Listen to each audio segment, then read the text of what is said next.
Hello and welcome everyone tuning in, whether you're starting your day with us or winding down. It's wonderful to have you here. I'm Nadia and I'm thrilled to be your host for today's Microsoft Reactor live stream. Before we dive into the main event, I'd like to remind everyone about the Reactor Code of Conduct, and our aim is to cultivate a positive and inclusive environment for all our participants. So please let's keep our interactions respectful and supportive. Today we are joined by MJ, who is a Microsoft MVP for Azure, and he's also a technical director for Playtime Solutions. So this is part 4 of the Let's Talk Vector series, and this session will be around vector integration in Microsoft Fabric. Throughout this session, feel free to drop your questions in the chat and we'll do our best to address as many as possible. And we'll also be sharing additional resources and links too. For those who want to revisit today's session, you can catch a recording later on our Reactor YouTube channel. So without further ado, let's give a warm welcome to our wonderful speaker. Take it away, MJ. Hey, thanks, Nadia. Welcome, everyone. It's nice to be back, as part of my kind of like monthly commitment in this journey of vectors, right? Again, shiny new thing when everyone's talking about vectors, vector databases, like embeddings, and there's just so much to unpack in here, right? And I'm specifically working on different flavors, like what does it mean on different point of view, different angles, different products. And today, I'm gonna, shed some light around Microsoft Fabric, which is something I've been using professionally as well, and I've been working on it for a very long time as a data engineer. When I say long time, that's probably like a year now, including the beta alpha phase. But yeah, I have so much thoughts around Fabric, and on a point of view of being a data engineer, data architect, and where can vector fit into this whole picture. So just a quick intro. I'm MJ, the guy who's been around the circles of Microsoft but never in, and I have a very unique experience about this whole ecosystem and how I've seen the different technologies grow, outgrow, and where this is all going. Right. Lately, I've been doing a lot of consulting for small, medium organizations, including the government. That's kind of like where my specialty is this past few months and years. So our agenda for today is kind of simple. So for those who don't know Microsoft Fabric yet, I'm gonna give a very gentle introduction what it is and what are some vector scenarios with Fabric, and then I'll show you some demos as well, some notebook demos that you might think of. It might kind of make sense for where can Fabric really, where can vector in Fabric really fit in. So first up, what is Microsoft Fabric? So Fabric is the easiest way to explain it. It's multiple data suite of services within Azure and Microsoft Suite that is combined together into one cohesive offering. So think of it like a SaaS offering similar to an Office 365 kind of landscape. Where in 365 we have Teams, Outlook, and so on and so forth. And in Fabric, it's kind of if you put it in that lens, it's very similar, but different platforms, different data enablers all together. They're kind of bundled into one cohesive, unified experience and workspace. So obviously, those who are in a lot of people who are coming from Power BI would probably know Fabric already, that natural transition. And that means you're probably coming from an analyst route or from reporting or BI route, right? Hence Power BI. And then there's also an angle from data engineers and DBAs, like you work on SQL Server, Azure SQL, Cosmos DB, Azure Storage, different storage mechanisms, so on and so forth. And then there is the people coming from data science point of view as well, which would be kind of the heavy conversation I'll have throughout the session. And then there's also an emerging space around data governance, with Purview and things like that. And also one thing that Fabric is good at, it's not often discussed, is the real-time scenarios with KQL. So although it's not going to be the topic for today, but it's something that's coming, and having worked with some IoT in the past, KQL, and within Fabric is kind of like a really good offering in there.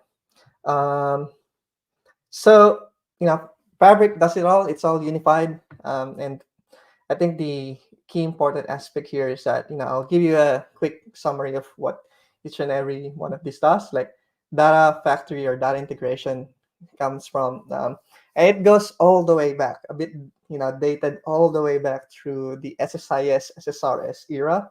So that concept of like, moving data from one data source to another, and with concept of pipelines, this was kind of like the original offering within the Microsoft or Azure space, or even SQL Server capabilities back then.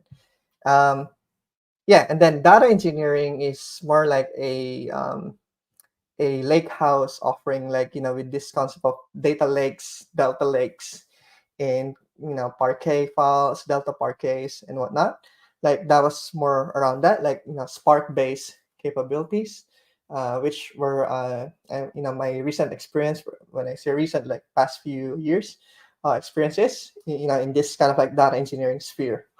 The data warehousing sphere is more around the T-SQL, SQL servers, Azure SQL, stored procedures, and all those kind of like sphere of T-SQL. And again, right, just a quick emphasis that T-SQL is not the same as the generic SQL. There are like some different capabilities within T-SQL that would allow you to a lot of different capabilities. And data science is in Synapse is kind of like a good equivalent of an easier way to perform DSVM capabilities. When I say DSVM stands for Data Science Virtual Machine. So before, like this is probably 10 years ago now or 9 years ago, when you're working on Azure and you want to do some ML capabilities, machine learning capabilities, you would use a virtual machine, obviously, probably Ubuntu, and then you would install a lot of things. Obviously Python, you would install this and that, and you have to kind of like package it together. And then there's the offering of DSVM, which is like a specific VM image that is ready, that all the things that you need to get started with your data science capabilities, it's already pre-installed. So but now it's even going further with Fabric. We're in like it's not just the Python dependencies, the runtimes and whatnot. It's also connectivity to data sources, to notebook experience and stuff like that. It's all part now just within the browser, within Fabric, which again will be the core focus for today. RTA, I mentioned that earlier. Power BI, of course. Power BI is one of the most loved software tool out there. I guess everyone kind of uses it these days for good reasons. And yeah, data activator is more around observability. Yeah, it's kind of like a new thing of its own, but there are a lot of things to discover when talking about observability. Then underneath it is the One Lake, which is kind of like the novel thing about Fabric, which I'll talk about that as well throughout the demo. That this time around, One Lake is kind of like a single place for all of these activities, whether you're creating pipelines, you're using you have files, you have tables, you have reports, like they can all be stored in One Lake. And the beauty of it is that different persona, different capabilities, you can kind of just reference the same thing, but at the same time, not because it's in One Lake, everything's just accessible to everyone. There's also a lot of like, I guess authorization and authentication in place to make sure that everything's safeguarded. So, and there's a lot of different topologies, a lot of different approach on how do you manage or govern this, right? And I mentioned right now it's a SaaS offering, so you can get started with just going to the browser without installing a bunch of things, without waiting 3 days to get your machine ready. Then you have security and governance, most likely within the purview space. Then compute and storage, as well as like business modeling. So, all right, now let me explain in diagram where can vector fit into this picture of fabric, right? So this is my drawing of, or my like my art, how I represent fabric. And when I talk to customers, I always show this kind of like diagram that I did, right?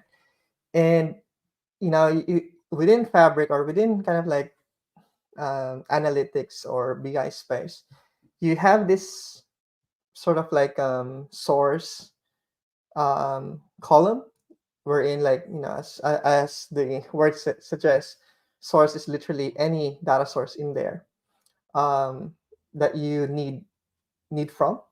So that includes, like, Azure data services like Cosmos DB, unstructured files like videos, images, and semi-structured like JSON data or code or CSVs and other relational databases, right? So it's not exclusively to Azure.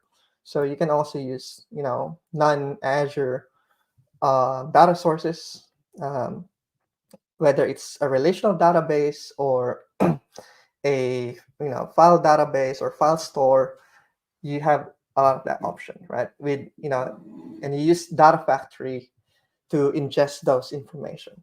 And the idea is you use Data Factory to kind of like ingest this data and put them to one lake, like this whole blue sphere in here. That's all within one lake, right? Like they're all using one lake as the storage, unified storage.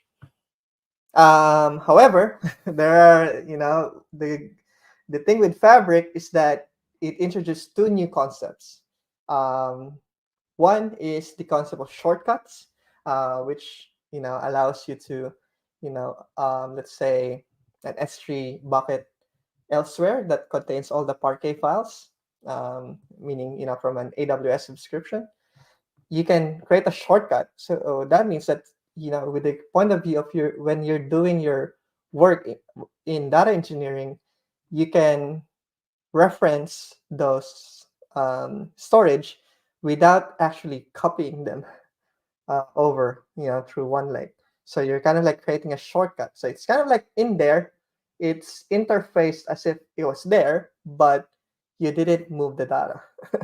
You're kind of like setting a shortcut to that data source.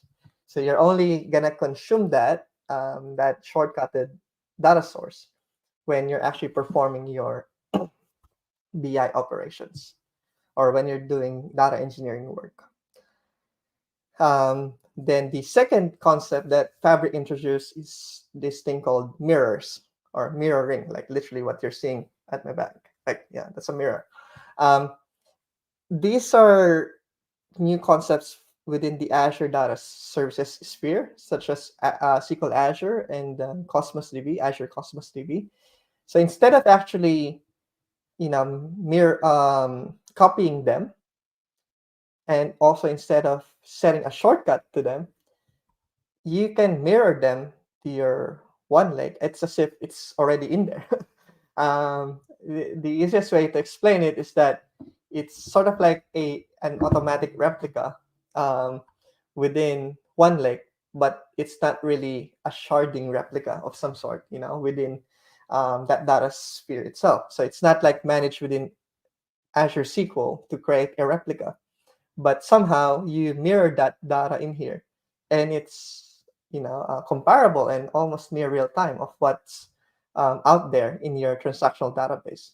So in that regards, that mirroring technology is really novel, because you can still work on your SQL Azure or Cosmos DB as if they're as they are transactional databases, but you can mirror them through one lake, so that you perform your analytical workloads without affecting the transactional workloads. So it's very novel, that idea. And then you perform your data engineering capabilities here. Things like medallion architecture around, bronze, silver, gold, like different stages, doing cleaning, validation, and like creating a semantic model and serving that to Power BI, right? And for data scientists people, most likely, like, they use like this either AI services or Azure machine learning as well. They integrate with a semantic model or like a gold layered data that's kind of like ready to consume. So that's kind of like business or kind of like cleansed already. Um, and that's through that same kind of like capability within Fabric. And then the RTA one is kind of like interesting, wherein like they don't necessarily go through Data Factory per se, but you do something like streaming, go through IoT hubs or event hubs. Again, there are like different reasons why you would use either of them. Um, then go through a stream analytics capability, or you can actually skip this part, then go directly through something like KQL database. Again, not the focus of this session, but again, letting you know that this capability exists. And Purview and Entra are obviously enablers to this whole ecosystem of Fabric. Now, vectors. So where does vector sit in? So let me drag this, right? Like just so I can show you. There's like the way I can just illustrate to you where can the vector fit in, right? In this diagram. Okay. So first and foremost, most likely your source are not vectors, meaning they're not yet vectorized. Like in our previous sessions, we talked a lot about vectors, about embeddings, about this, multidimensional array stuff. It's most likely they're not vectorized yet, right? Um, so if they're not yet vectorized, this data is most likely, like transactional data or this unstructured, semi-structured data needs to be vectorized somehow. Okay, so how are you gonna do that? Well, unfortunately, there's no data factory kind of like activity that is ready made. Well, as of now, as of this recording, there's no data factory activity that would easily convert, this um, this source database, and those data in there into vectors, right? One, Fabric doesn't have its own embedding model, um, and it probably shouldn't. Second is that it doesn't natively support vector itself. And within the one lake architecture, it supports files and tables. So not vector embeddings. Again, as of now. So that means Data Factory is kind of like out of the picture in terms of like activity type per se. However, there is obviously a way to do it. It's through notebooks, right? So because notebooks, you can do a lot of things. You can do almost everything. Because with notebooks, it has Python, Spark, and you can just interface with a lot of different libraries to vectorize data. Okay, so now if that's the case, question number one would be, okay, where does the notebook sits in? So that means that the notebook would be sitting within the ingestion and process layer, wherein you have to kind of like write a notebook to ingest data sources and process them and eventually serve them. But you don't serve them through Power BI. You serve them to applications, right? Like most likely search capabilities. So what that means is that your options would be, one is to create a notebook that converts these sources and talks to Azure AI Search, so that you're kind of like leveraging all the indexing capabilities in there. But at the same time, AI search already has a workflow in play wherein like, just choose a source and then I'm gonna vectorize and index everything for you. Um, so in that regards, if you're gonna use Fabric in that scenario, you need to talk to AI search via APIs, instead of using the GUI. Second is that you need to have a good reason or like a pre-process step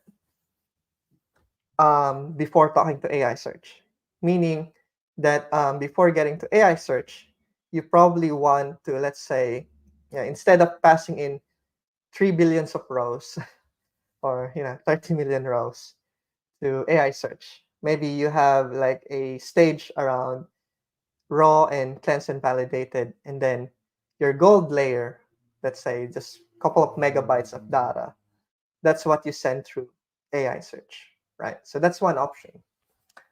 Second is through use a vector database like Quadrant or Milview Pinecone, or there's also capabilities with Cosmos DB now, Azure Cosmos DB. You can use Postgres with pgvector and use that as the store, right? So that means that your ingestion and processing is just through notebooks, and you're kind of like serving it through that vector database, and the responsibility of Fabric is finished at that point in time. And it's all like vector database and the application, how you want to deal with it, right? The third option, which I don't recommend at the moment, is you can actually use the one leg table as your vector database, but in a funny way, which I'll show you in a bit in one of the notebooks. Because technically speaking, one leg can just hold data, right? It's columnar. And a vector is just like a multi-columnar data. So that means why not just store all those columns in Fabric in one leg, right? So that's also an option. But I'll show you, why you probably don't want to do that. Okay. So there's that. And then again, probably the compelling reason why you would put Fabric into play before going straight to the vector database is that you have tons and tons of data, right, in these sources. Like literally, we're talking about like so many things, right? And this goes back to my blockchain days as well, where in like if you have terabytes of data, you don't put all of those in blockchain. You probably just want to pick and choose which one makes sense.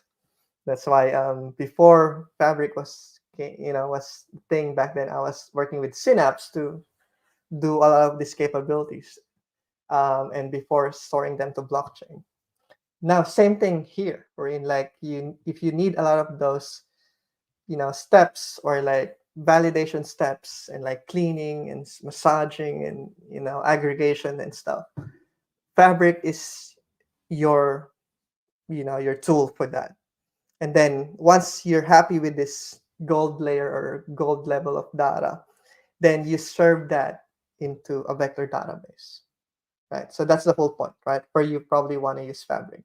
That's why Fabric and the whole AI Studio, Azure OpenAI Sphere can work together in that regards, because it's the same thing. With Azure OpenAI and AI Studio, you don't want to talk to your gazillions of data on your left that's not properly managed yet or properly sanitized. You want to do a lot of this analytical level of data, and that's what's being served to AI Studio. So same concept, right? So that's the most important bit about this talk or this session, that Fabric comes into play to make all of those messy data a little bit messy or less messier, or whatever term it is, and basically serve it to a vector database or AI Studio or Azure OpenAI or anywhere else. All right. Now let's go to Fabric. Okay. So, all right. So in Fabric, before I got here, I probably just want to quickly show how I got here, right? So you just have to go to app.fabric.microsoft.com, or actually just going to fabric.microsoft.com would reroute you already, right? The thing is with Fabric, yeah, again, these are all the things I mentioned earlier. You have to choose kind of like a persona in the beginning, right? So I mentioned about data engineering, RTA, and warehousing. For today, because we're very focused on notebooks, your kind of like persona would be more around the data science. Okay, so within data science, you would see that you would have a lot of these capabilities. Whether if you want to create an ML model, you want to run experiments, you want to set environments. Um, the thing is, it's most likely you wanna just create notebooks, right? And that's the beauty of this, right? With this Synapse Data Science workspace, I am, working on notebooks. I'm thinking like I'm a data scientist, but then at the same time, I can still have access to a lot of different things like pipelines, um, lakehouse, warehouse. So it doesn't really block me. To do a lot of those things. It's just setting me up to a personified or a specific user experience for me. Okay, so I've already created a bunch of notebooks. So there's 3 of them. All right. So first off, I'm gonna show that within Fabric you can use R, a language that I'm not very good at, but it's something that still being used these days. Same with Scala, especially if you're in that data science sphere. Obviously, Python is also a thing, which I'll show you as well in another notebooks. So the whole point of this notebook is that I'm using pgvector in Postgres, which was the topic last month, and using R. And the thing is, within Fabric, you can have a session, which is a Spark R session, right? Then that would allow me to kind of like instantiate the whole environment for me through the browser, right? That would allow me to kind of like create a Spark instance or a Spark cluster instance for me in a, again, SaaS way, right? I don't have to install anything. I don't have to kind of like provision anything. So it's getting there, starting the session. Um, by the way, as while this is also starting up, there is also a neat feature with Fabric that allows you to work on notebooks via VS Code. So all you gotta do is like open in VS Code, and that would kind of like link this workspace through VS Code, and you can leverage a lot of good things in VS Code. Like one of the uh, probably reason why you want to use VS Code as well is things like GitHub Copilot and a lot of extensions, teaming, like you want certain fonts, you want certain this, you want certain that. Like all of that is kind of like supported if you're already familiar with VS Code. Right. Right. So starting the session. Okay. Now let me just try to run all again. It's starting the session. There you go. So session started in 5 seconds. Sorry, I should have clicked run all. So the beauty of this one is that within 5 seconds, it was actually able to start a session. I think because I was trying to do a standard session earlier, that's why it took a long time. But yeah, like now, first thing that's gonna happen here is I'm gonna install a lot of like libraries within this notebook, right?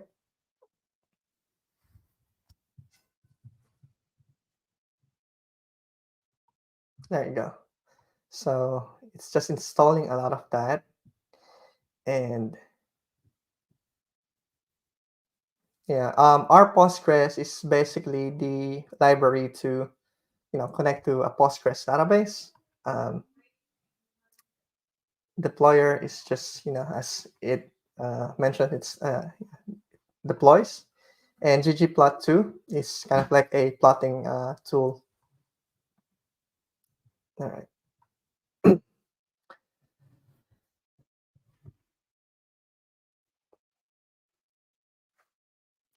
Okay, while this is loading, it's always funny when you're waiting for this, but because sometimes when you're actually coding, you wouldn't actually feel the wait because you're looking at the code as well while it's being run.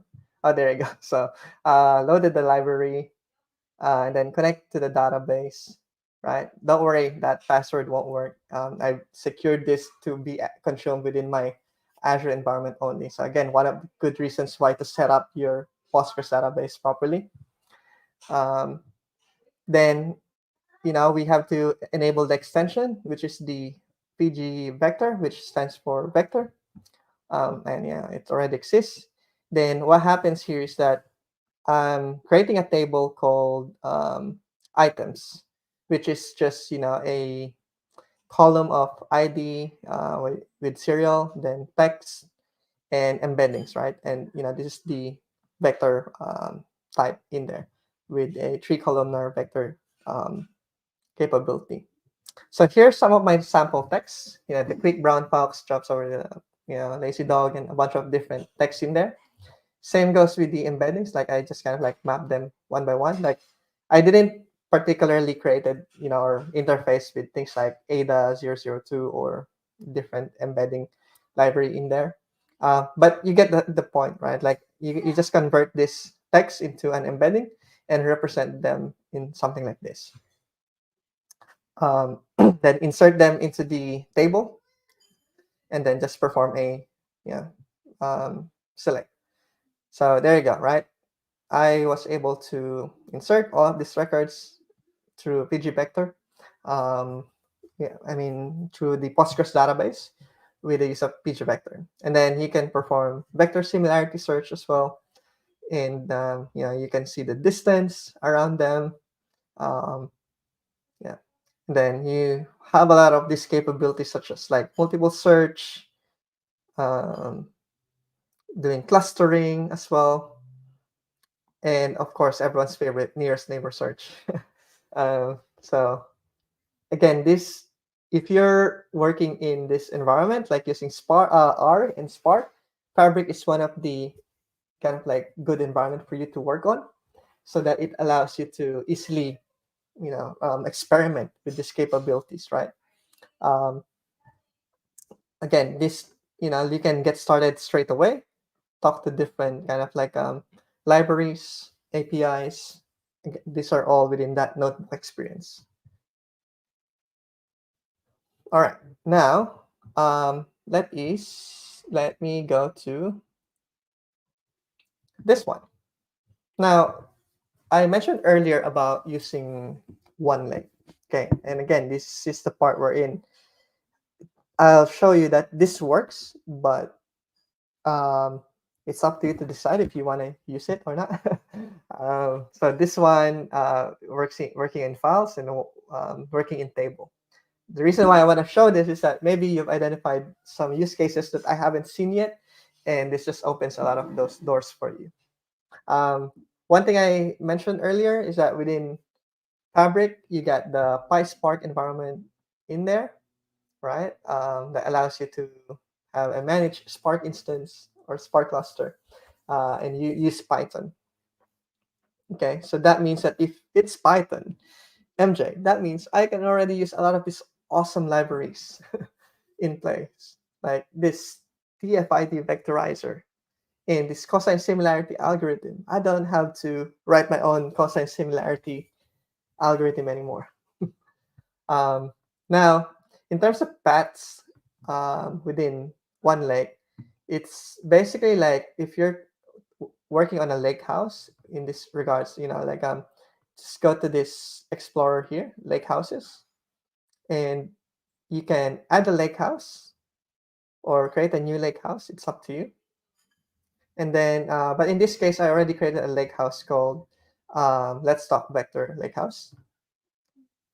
Within this lake house, I uploaded a bunch of files. Let me refresh. So I got file 1, 2, 3, 4, 5, which are just a bunch of like text similar to what we showed earlier in the previous notebook. But what I want to show here is that you can kind of like define the files, and then, right, you can load all the text in there, and names and file names. Then you can create a data frame. So for those who are not familiar with data frame is basically where you hold this large information in Spark that would allow you to transform a lot of this data at scale. And like we're talking not just a couple of hundreds of rows, we're talking about large amount of data, right? And then you can use this vectorizer library that we've imported, and then you can do that. Like you can generate the text embeddings, and basically with Fabric, because you're using notebooks, right? And this notebook can be later on be orchestrated. It's kind of like a hourly job, a nightly job, or however you want to put it in play. Then what you can do is that you can put a lot of like let's say a storage somewhere, and you have a a job that just keeps on reading a path and then vectorizing contents in there, right? And then like once they're all vectorized, then you can just kind of like put them into text embeddings, right? Now these text embeddings, again, I told you earlier, this is a part wherein you can kind of like put this to a vector database of its own later on. But if you're just playing around locally, you can perform this cosine similarity search as well, right? And so that means that things like this, you are able to like if I'm searching for quick foxes sleep over lazy dogs, which files showed me this? So I have file 2, file 5, and file 4, which are similar to my query text. So the file 2 contains this, which is the classic, quick brown fox. Then there's this and there's that. And then you can implement that cosine similarity, which shows you the rank or how likely it is similar, this phrase from this. So I was able to rank that this guy, the file from file 2, was able to kind of like, create similarity of almost 44% on that one. All right. So there's also a lot of things you can explore in this use case. The other bit as well is that instead of having text, maybe you have PDFs, or because this is one leg, right? And for those who knows, one leg is just like OneDrive for data or for enterprise, or like in particular data sources, right? And data files. What you can do is that you have a process wherein you have a file storage that each and everyone can just put their files in. And then again, you have a process that just keeps on working on that path, right? Like, things like document management, and things like that. Let's say you have a lot of documents to review, or you going through a lot of process.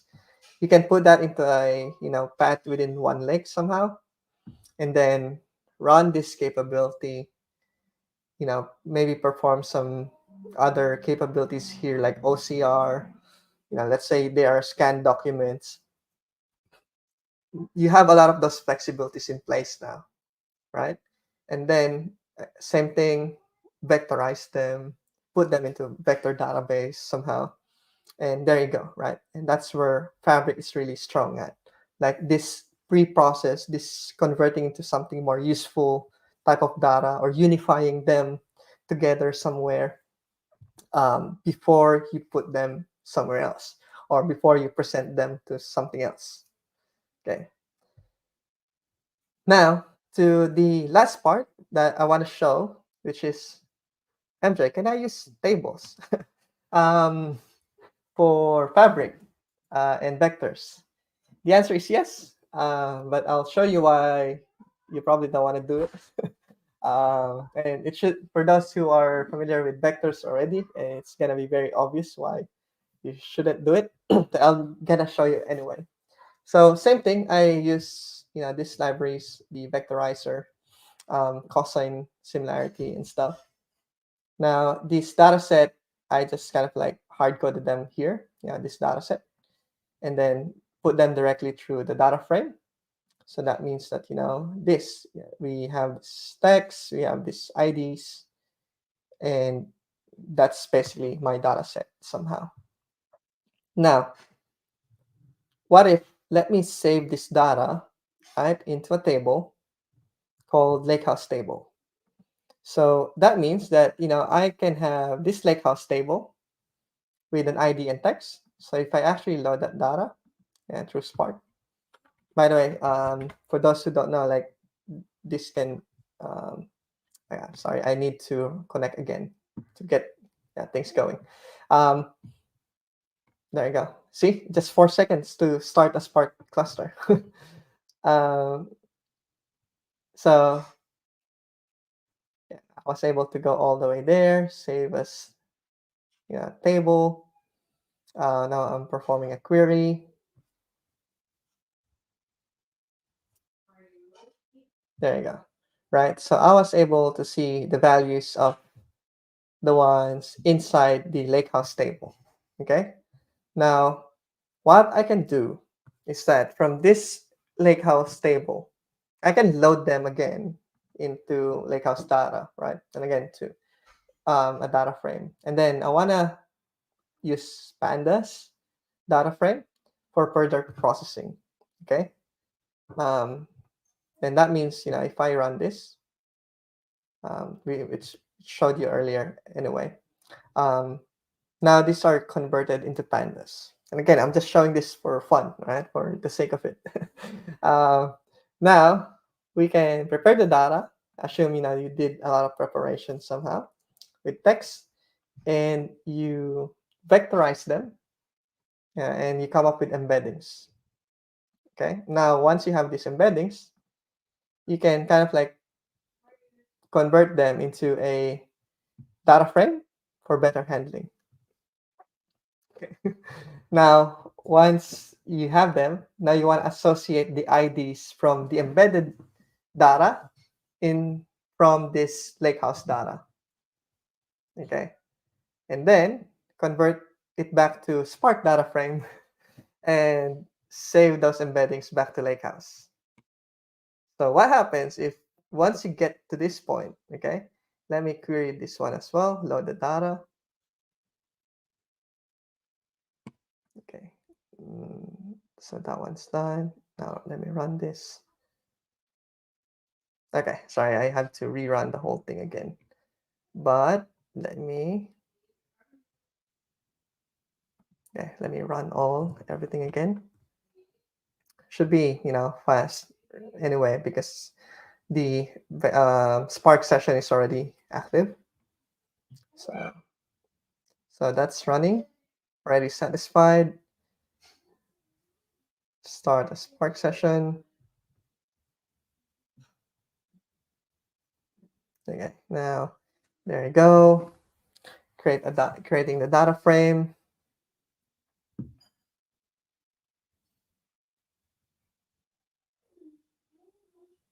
Okay, now saving this to lakehouse table.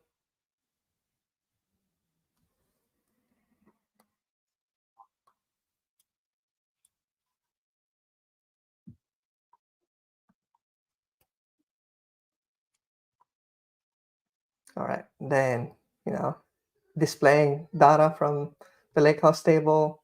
Now we did this whole panda stuff, and then we did all of this kind of like ping pong of data. And then if I select this, right, embeddings table from the embeddings table, this is what I get. So each and every word, right, I have to make them as a column. And this is how you represent in a 2D way, not 3D, vector database, right? So that means if you can support any data like this, you have a vector database, right? And this, in this regards, like, the all, the end, so on and so forth, they are actually columns, and you're kind of like comparing them together, right, per record. How close are you into that regards? Right now, you want to find similar items. Let's say my query text is stage and players. So you would still get results, which is like you get this one, which is the all the world's stage. You get the stage, and players are probably associated with men and women. Um, but like this would allow you to use one lake tables as your vector database. But the thing is, it needs to be used this way.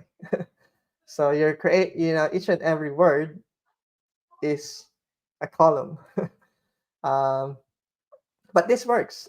But should you do it? Probably not, right? Because a lot of the other enhanced capabilities, like besides the similarity scores, like semantic rankings and all those other capabilities, obviously you'll get that problem as well later on, right?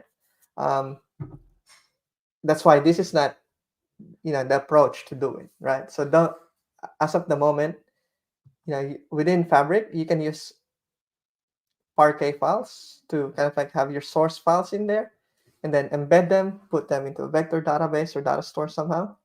But the tables itself within the lakehouse is not really meant for vectors.